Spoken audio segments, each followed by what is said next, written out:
반갑습니다. 반갑습니다. 예. 그런데 이 극장이 너무 커가지고 압도를 당하네요.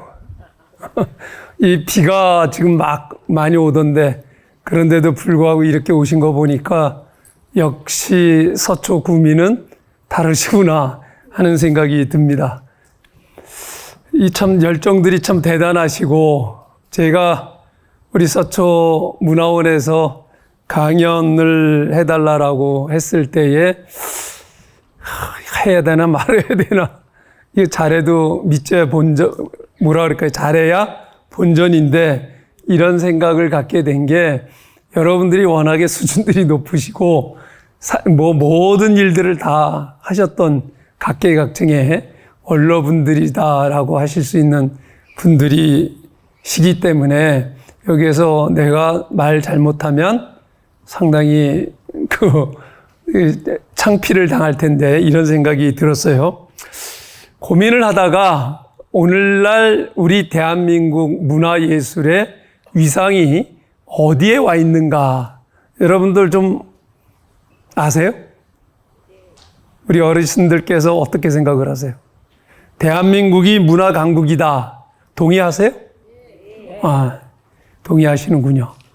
자, 그러면 문화 강국이라고 하는데 어느 정도이기 때문에 문화 강국이라고 할까?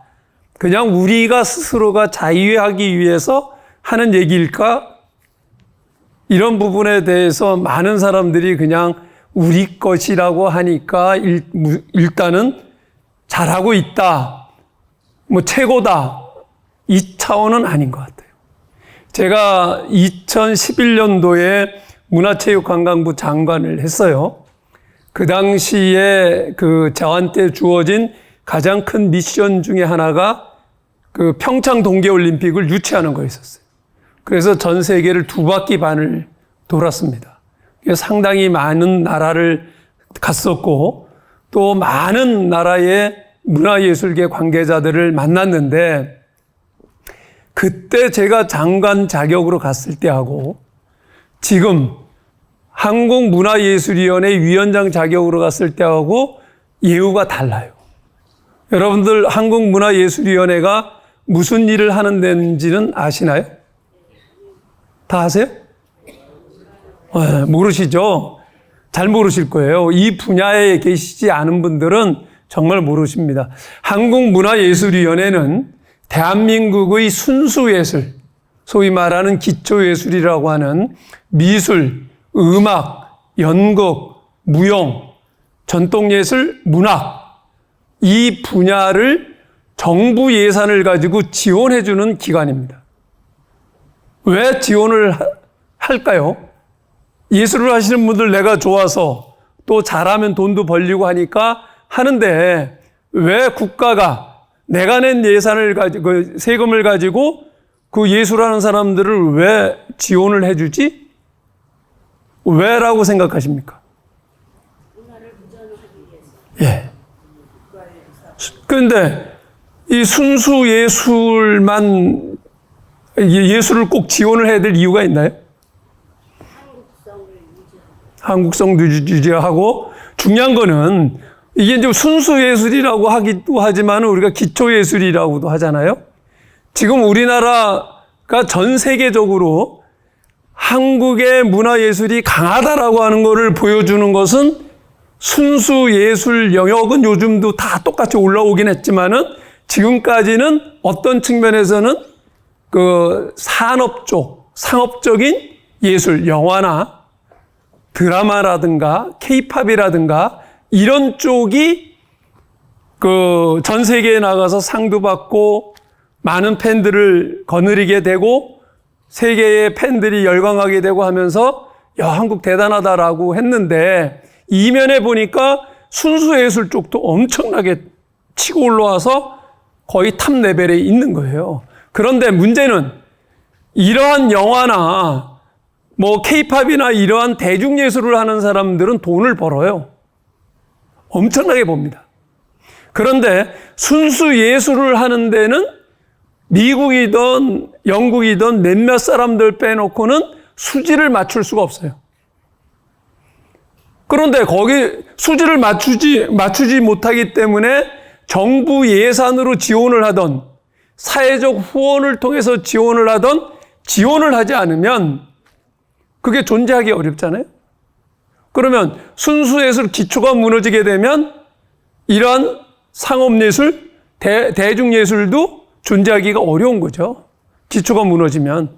그렇기 때문에 순수예술을 지원을 하게 되고, 또한 우리가 다른 밥 먹는 것도 그렇지만 편식을 하면 안 되잖아요.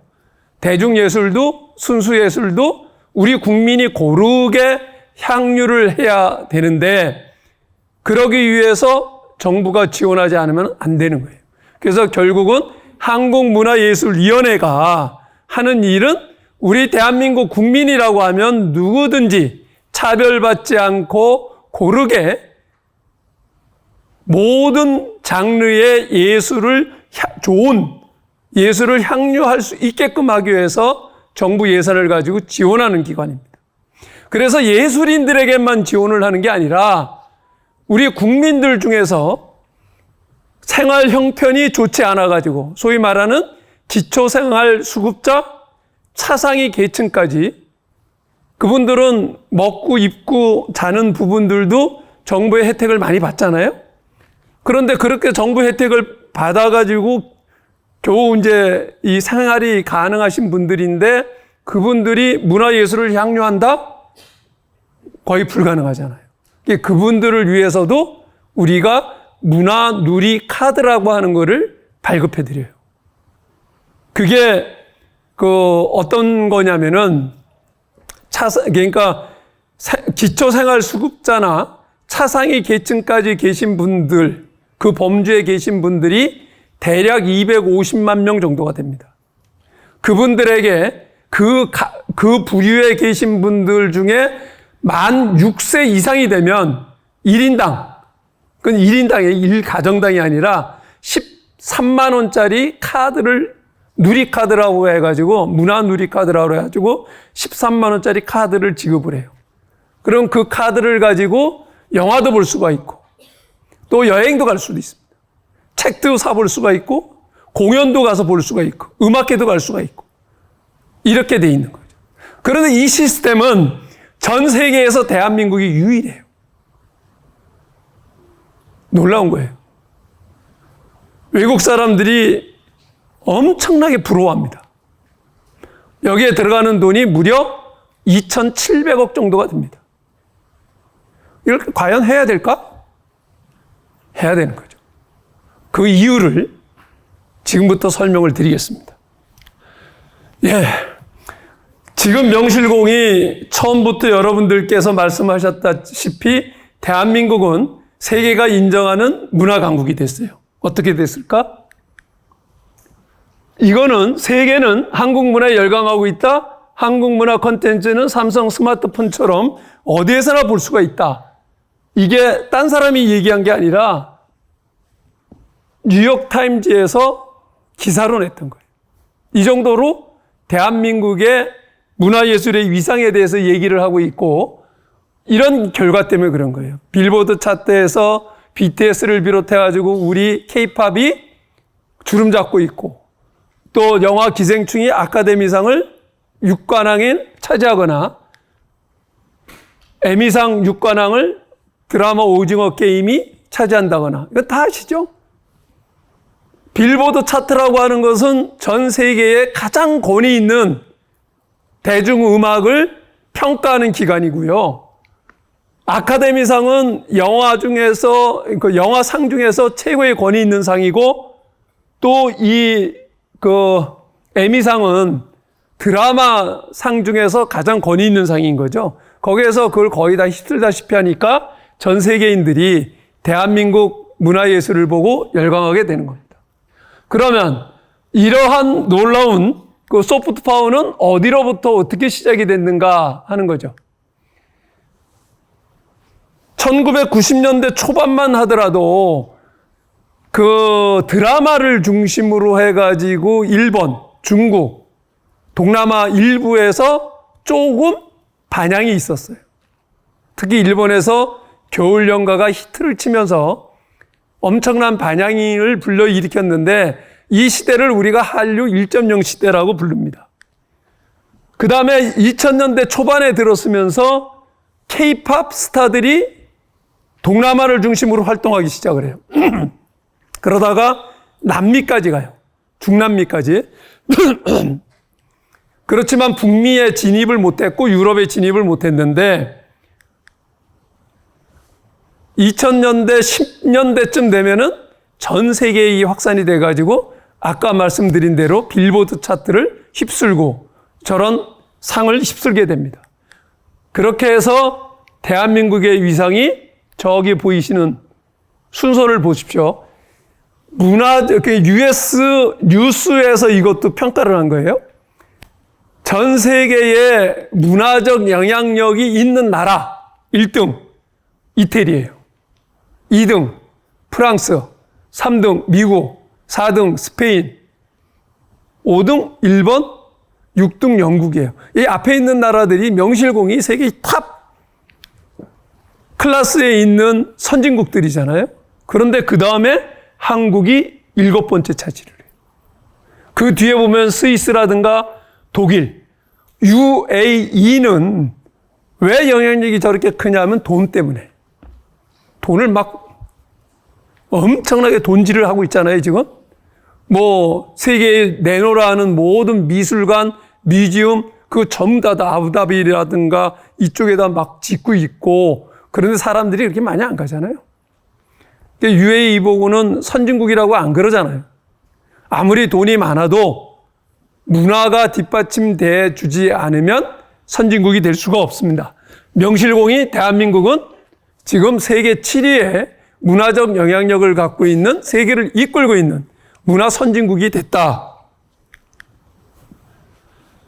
이런 거를 이제 구체적으로 구분을 해 봤어요. 그러니까 이게 그냥 말로 명성만 그런가 그랬더니 경제적 가치, 수출량 이런 거를 통해서 봐도 세계 명실공히 7위더라고요. 이런 거를 보여드리는 거고요. 이게 이제 지금 한류가 어느 나라까지 어떤 방식으로 좀 확산이 되고 대중화되어 있고 이런 거를 보여주는 표고요. 지금 우리가 그 해외에 수출되는 산업별 구조를 보니까 여기 보세요. 2012년도에 보면은 1등이 그때나 지금이나 반도체예요. 2등 디스플레이, 3등 통신기기, 4등 가전, 5등 정밀기기. 그 다음에 저 뒤에 8위에 컨텐츠 산업인데, 문화 컨텐츠 산업인데 2022년 통계를 보면은 이게 5위로 올라와 있어요. 소위 말하는 우리가 전략 산업, 전략 수출 산업 이렇게 하면은 5위 안에 드는 산업들을 전략 산업 이렇게 얘기를 해요. 국가가 전략적으로 많은 것들을 투자를 하고 지원을 해가지고 계속 그걸 서포트를 하는 전략 산업이 된 겁니다. 명실공히. 그런데 그 콘텐츠 산업에서 1년에 132억 불 정도를 수출을 해요. 어마어마한 거죠. 근데 한번 보세요, 여러분. 1등하는 반도체나 2등하는 가전이나 3등하는 정밀기기나 디스플레이나 저기 원자재가 대한민국에서 나는 게 하나도 없잖아요. 다 수입해 와야 돼요. 그러니까 무역전쟁이나 국가 간의 관계 이런 부분들이 불안정해지면은 저런 부분들이 문을 닫고 불안해하고 얼마 전에도 우리가 당했잖아요. 일본한테. 이런 현상들이 벌어지는데 문화 콘텐츠 산업은 재료가 원자재가 뭐죠? 사람이죠. 그러니까 전혀 영향받지 않고 시너지 효과도 제일 커요. 이렇게 해서 지금 그 문화 콘텐츠 산업이 엄청난 위상을 갖고 있는데 이 시장을 한번 조사를 해봤어요. 전 세계 시장 규모가 어느 정도나 될까? 계속 우리가 이렇게 발전해갖고 지속 가능하게 발전해 나갈 수 있을까? 봤더니 시장 규모가 무려 2022년을 기준으로 따지면 2,700억 불 정도가 돼요. 우리 대한민국의 국민 총 생산액이 얼마나 됩니까? 얼마나 될 것 같아요? 1년 국민 총 생산액이 약 1,900억 불 정도가 돼요. 우리나라가 세계 경제력으로 따진 10위권의 나라인데 한국이 생산하는 모든 총 생산액을 다 합친 것보다도 훨씬 더 시장이 커요. 그러니까 이 시장 규모가 저 정도라고 하면 우리가 지속 가능하게 잘만 한다고 하면 저 시장을 먹을 수가 있는 거잖아요. 무궁무진한 거죠. 자, 그럼 이게 그냥 만들어졌느냐? 아까 제가 말씀드린 대로 순수예술을 우리가 왜 지원을 해야 되는가 하는 부분, 이거예요. 이거는 뭐를 보여주냐면은 위에는 연극입니다. 밑에는 영화고요. 위에 연극은 순수예술이고 밑에 영화는 대중예술이에요. 산업이죠. 그런데 날 보러 와요라고 하는 연극이 있었어요. 근데 그게 영화로 바뀌어가지고 살인의 추억으로 바뀌었어요. 연극 한 편을 만들려고 하면 약 얼마가 들어가냐면은 약 5천만 원에서 6천만 원이 들어가요. 연극 한 편. 한 2달 연습하고 한 달 공연을 하는데 보통 연극은 이렇게 큰 극장에서는 하지 않습니다. 왜 그렇죠? 연극의 3대 요소가 뭐죠? 희곡, 배우, 관객이잖아요. 그러니까 연극은 배우들하고 관객하고 이게 교감이 돼야 되는 거예요. 근데 이렇게 넓은 데에서 배우가 여기서 하게 되면 그 교감이 되겠어요?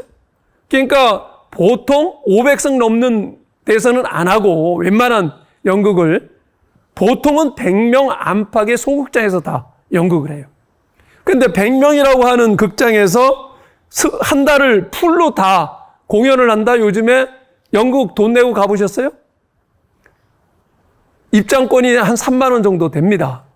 그러면 한 번 공연하면은 3만 원씩 하면 얼마예요? 100명이면?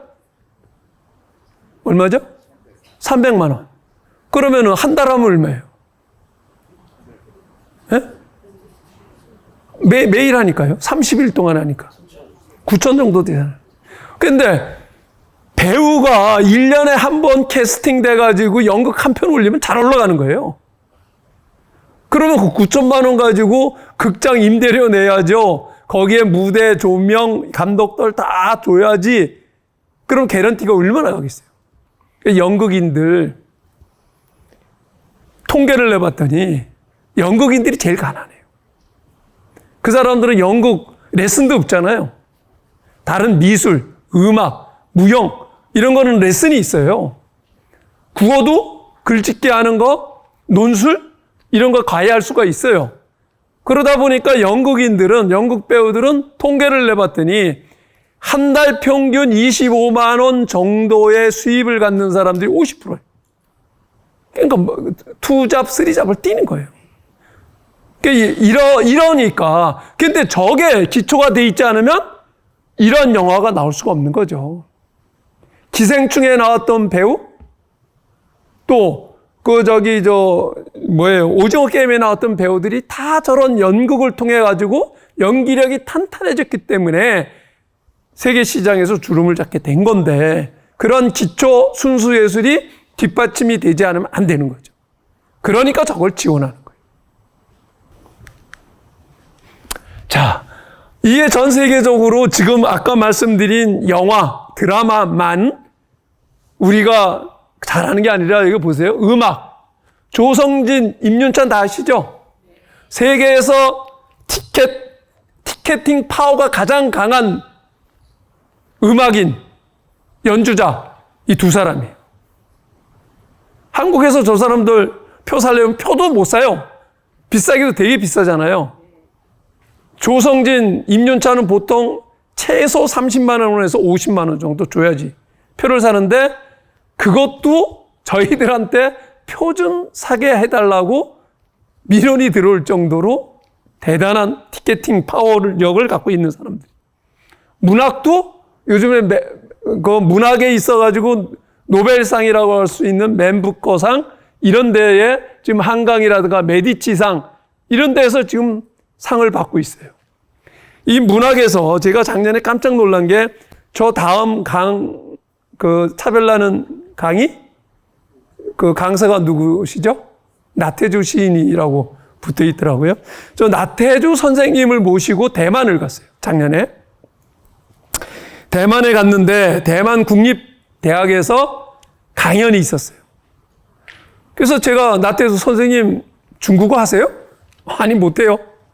근데 강의 어떻게 하실 거예요? 하라니까 해봐야죠. 그게 갔어요. 근데 대만 국립대학교에 200명 들어가는 강당이 꽉 찼어요. 대만 학생들로. 그런데 나태주 선생님은 그냥 한국말로 강의를 하세요. 근데 저 사람이 듣나? 통역도 없었어요. 아니, 저 사람들이 저걸 알아듣나? 나중에 질의응답을 하는데 다 한국말로 하는 거예요. 그래서 난 우리 학생들이, 유학생들이 가서 듣는 줄 아는데 물어봤더니 다 중국 사람들, 대만 사람들. 나태주 선생님의 팬들인 거예요. 나태주 선생님의 시집을 4권째 거기서 발간을 했다는 거예요. 이게 대한민국의 현 상황이에요. 지금 우리나라 한국어를 이 시간에도 동시에 강의를 듣는 사람들이 전 세계에서 약 8만 명이 듣고 있어요. 8만 명이. 이게 대한민국입니다. 몽골 같은 데는요, 그냥 가시잖아요? 그럼 한국말 하지 않아도 어디선가 이렇게 대화가 안 되면 가게 들어서 어디선가 한국말 하는 사람이 나와요. 대략 보니까 10명 중에 1명은 한국말을 하는 것 같아요. 이게 대한민국의 문화적 영향력이다. 무용도 역시 마찬가지예요. 전 세계에 여러분들 요 근자에 발레 보신 적 있으세요? 서초에서 좀 발레도 좀 보시고 가깝잖아요. 근데 제가 그 한 10여 년 전에 한국 발레를 보러 가면 이 무용수들이 이 체형이 차이가 있어요. 이게 발레단에 보면 국립발레단도 그렇고 유니버셜 발레단도 그렇고 대표적인 발레단에 보면 외국 무용수들이 간간히 같이 있거든요. 이 사람들하고 아주 현격하게 체형적으로 차이가 나요. 그런데 요즘 가서 보면은 지금도 차이가 나요. 거꾸로. 한국 무용수들하고 외국 무용수들하고 차이가 나는 거예요. 지금은 한국 사람들이 더 우수해요.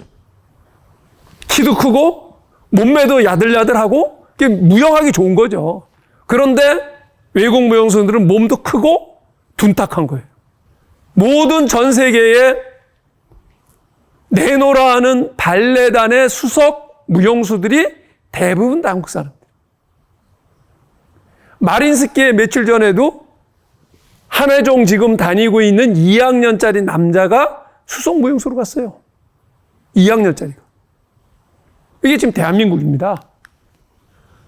며칠 전에, 지난해에 전 세계 콩쿨 대회에 연합회가 있는데 상위 1등서부터 58등까지 콩쿠르를 연합회를 운영하는데 연합회장이 있어요. 그 회장이 한국에 오셨어요. 이분이 오셔가지고 인터뷰를 하는데 이제 유럽이 한국을 배워야 된다. 이렇게 얘기를 해요. 왜? 모든 콩쿠르, 작년에 콩쿠르에서 우승한 사람들을 통계를 내봤더니 한국이 17%로 1등이더라는 거예요. 그 2등한 나라가 어디? 미국, 이태리, 중국이에요. 공동 2위를 했는데 거기는 9%밖에 안 돼요. 더블이 거의 되는 거예요. 이게 대한민국. 그러니까 외국 사람들이 대한민국을 문학의 사람들이 조망을 하지 않을 수가 없는 거죠. 이러다 보니까 우리 한국문화예술위원회를 일주일에 평균 요즘 보니까 한 팀 정도가 외국에서 벤치마킹하러 옵니다. 이건 올 4월 달에 제가 베니스 비엔날레에 가서 했던 행사거든요. 여러분들 베니스 비엔날레 가보신 분 있어요? 베니스 비엔날레는 전 세계의 모든 비엔날레가 엄청나게 많은데 한국에도 비엔날레 여러 개 있잖아요. 비엔날레가 전 세계에 수백 개가 있는데 그중에서 역사도 제일 오래됐고 가장 많은 사람들이 전 세계 미술인들이 모여드는 행사입니다. 2년에 한 번씩 열리는데 미술하는 사람들이다라고 하면 저기를 갔다 오자면 트렌드를 볼 수가 없는 거예요. 그런 곳에서 베니스 비엔날레가 열리는데 거기는 독특하게 국가관이 각 나라가 돈 내갖고 지은 상설 국가관이 있어요. 에리어가 있는데 그 국가관이 있는 에리어가 있는데 우리나라가 26번째로 마지막으로 지은 국가예요. 그게 93년도에 지었어요. 아니, 95년도에. 그러니까 내년이면은 30주년이 되는 거예요. 근데 비엔날레니까 내년 개최를 안 하잖아요. 2년마다 한 번씩 하니까. 그래서 올해 가서 그 30주년 기념 특별전을 하고 온 거예요. 근데 거기는 얼마나 전시가 많으냐면은 1000개가 넘는 전시를 동시다발적으로 해요. 국가 대표로 나온 것도 있고, 전 세계의 대표로 나온 화가들이 전시하는 것도 있고, 또 모든 광주 비엔날레를 비롯해갖고 이런 비엔날레가 있는 나라마다 와서 자기 그 비엔날레를 프로모션하기 위해서 또 전시도 하고 있고, 그런데 그거를 개막식하는 앞뒤로 3일 동안 자기들 프로모션을 해야 되니까 파티를 해요. 근데 저 한 30억을 들여가지고 특별전을 제가 준비를 했어요. 근데 걱정이 태산 같은 거예요. 장소를 늦게 가서 선정하다 보니까 장소 자체는 공간은 좋은데 이게 쫙 구석이 한가운데 골목 찾아서 들어가지 않으면 안 되는 위치에 있었던 거예요. 그 걱정이 태산. 열어놓고 이 손님이 안 오면 어떡하지? 걱정을 했는데 이렇게 온 거예요. 무려 500여 명이 온 거예요. 그 1000여 개가 넘는 전시회에 수백 개의 파티가 동시다발적으로 열리고 있는데 가장 많은 사람들이 온 나이시 이 파티가 한국 파티였어요. 그냥 이 보통 사람들이 온 게 아니라 휘트니 미술관 관장, 데이트 모던 관장, 앤서니 곰니라고 하는 조각가, 내노라는 사람들이 다 온 거예요. 여기 이런 사람들이 온 거예요. 이런 사람. 놀라운 거죠. 이게 한국 사람들도 놀래요. 저 사람이 여기까지 와? 이게 정병국 보러 왔겠어요? 대한민국의 위상인 거예요. 그러니까 전 세계의 미술을 움직이는 사람들도 저기 안 가보면 안 된다 하는 게 된 거예요. 이게 대한민국의 위상입니다. 옷 좀 벗고 할게요. 덥네요.